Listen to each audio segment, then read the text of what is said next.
Let's take a look and explore inside the home of the King of Cocaine. I don't think we will ever see anyone of his kind in the future, as how does one reverse back to the 1980s where there was limited technology and everything was done in person. Certainly security wasn't as tight as it is today. Abusing a system he controls, he brought in roughly $400 million per week, which is a whopping $22 billion per year. Pablo was constantly on the move, but this was one of his main homes, known as Hacienda Napoles, which stands for Naples Estate. Many of the videos available are of Pablo Escobar just enjoying himself across this entire place. It was a palace of freedom, fun, and a life away from the core of his business. The main gates were designed by Pablo himself and remain there to this very day, given all the years that have gone by since his death. Now the whole plot is huge and you need an auto rickshaw to get around all of the areas. The place had a zoo, and what Pablo did was ship over exotic animals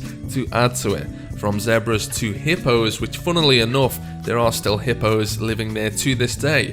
40 in fact, all of which are descendants of the original bull hippo that Pablo put there himself. He also had model dinosaurs around the place, building them with the kids in mind, offering them a place to play.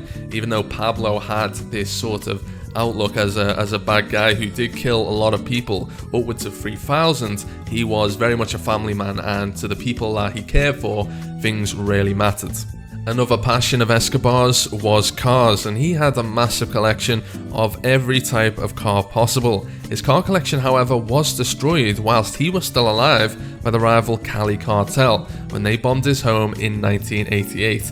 After the fire burned out, however, Pablo moved all of the charred cars to his new estate as a sign of defiance. If that is not enough, how about an airstrip, a landing pad? After all, he was well known for shipping cocaine via air travel, but not only that, he used it as transportation himself to bring in any guests, family, whoever it may be, that wanted to visit his place. In addition to this, he was a fan of bullfighting, so what did he go and do in true Escobar fashion? He built a 500-seat bullfighting ring on his plot. And like most mansions, I haven't really spoke about this, but you would expect in a place such as this to have all the mod cons, such as a swimming pool, jacuzzi, and home living luxuries, but I felt they weren't really needed to talk about because most expensive houses have that, even some relatively cheap houses, but this one was something of its kind. This has been inside the home of Pablo Escobar. I hope it's been insightful and you have enjoyed watching. If you could leave a like, it would be much appreciated.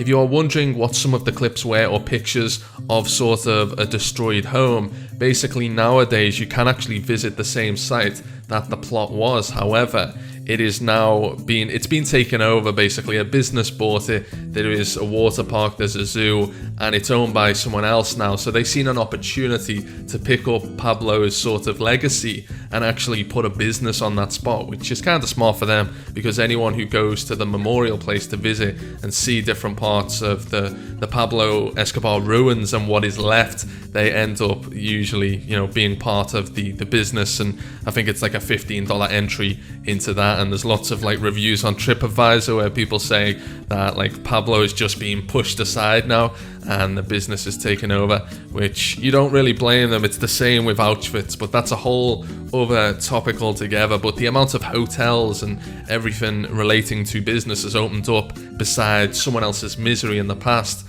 It is crazy, really. So that's all, guys. I hope you've enjoyed watching. Make sure you subscribe to this channel, drop a like. I've said that already, but double check you've done that, and I'll see you guys soon. Goodbye.